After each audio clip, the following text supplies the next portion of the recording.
côté des victimes, plaçons-nous. Tout près des animaux, regardons le monde. Ne quittons jamais ce point de vue pour élaborer des stratégies de lutte pour les sortir de l'enfer. Les animaux subissent une guerre invisible, une guerre retranchée dans les camps d'exploitation, des élevages, lieux de persécution et de souffrance. Une guerre retranchée dans les camps d'extermination des abattoirs, lieux de sévices et de meurtres. De cette situation de guerre implacable, tirons nos actions de résistance.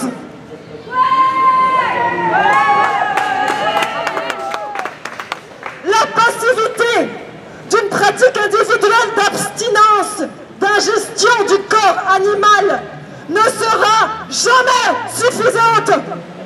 Arrêtons de prendre un minimum pour un maximum. Arrêtons de prendre l'addition des consommations individuelles pour un geste politique d'insurrection viable. La conversion vertueuse ne remporte pas un combat de justice contre un système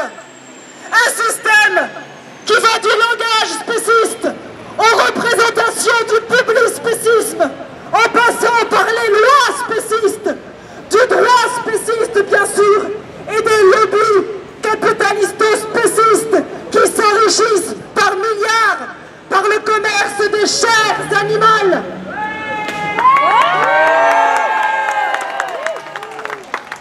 Ce système d'enfage culmine en enfer, où des exécuteurs sont des exécutants, les mains rouges des cols blancs.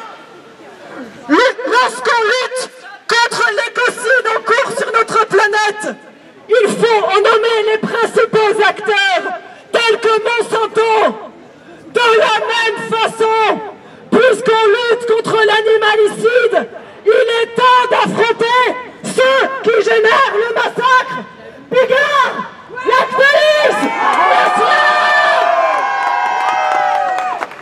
les abus de l'animalicide entourent Bruxelles, le Parlement de Bruxelles, et décident littéralement des lois européennes sur l'alimentation. Il n'y a aucun choix alimentaire librement éclairé. La preuve, les lobbies dépensent des milliards pour dicter nos choix en leur faveur. Défendre le peuple oppressé des animaux, c'est renverser l'industrie de l'extermination qui fait naître pour tuer.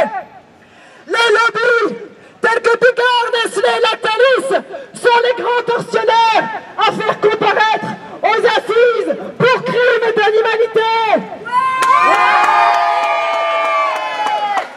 Fort de l'analyse des rouages de l'animalicide, comment peut-on croire que l'abstinence boycotteuse de quelques-uns va suffire?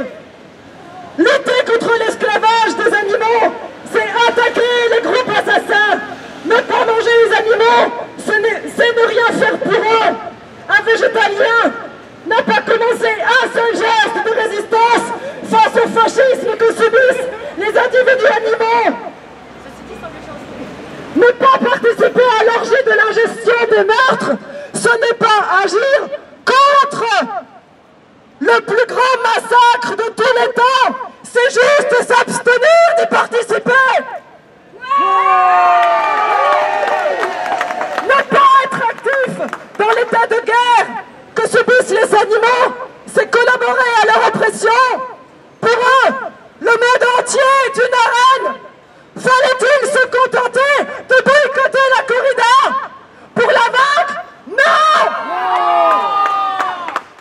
Il faut s'imposer sur la scène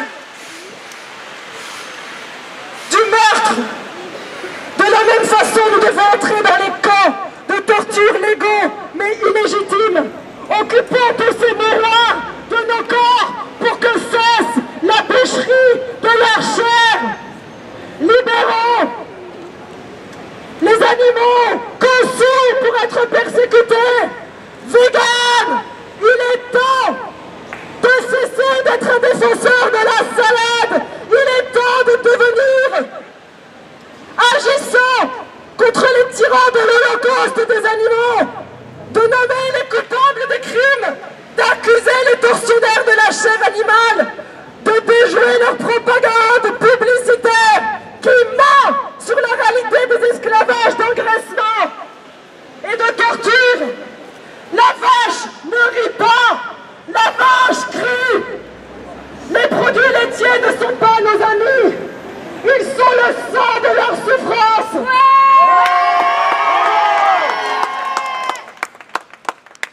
Si la zoosyngie est une culture à abolir, les camps de mort qui industrialisent l'agonie de la viande ont des propriétaires. Les abattoirs, ces purgatoires capitalistes, ont des tenanciers. La barbarie méthodique, perpétuelle, est la pire invention de tous les temps. L'abattoir où la terreur en chaîne industrielle, l'abattoir où comment l'extermination industrielle infinie des animaux ont fait la plus terrifiante machinerie de destruction jamais inventée par l'homme. Une fin du monde qui ne finit pas. Bravo!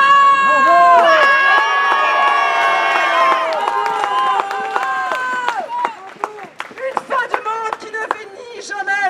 Et pour libérer les animaux de leurs conditions comestibles, il faut fermer ces temples à sévices, ainsi que leurs prisons de naissance, nés pour être broyés. Abattons les abattoirs. Oui! Et leurs propriétaires, les tortionnaires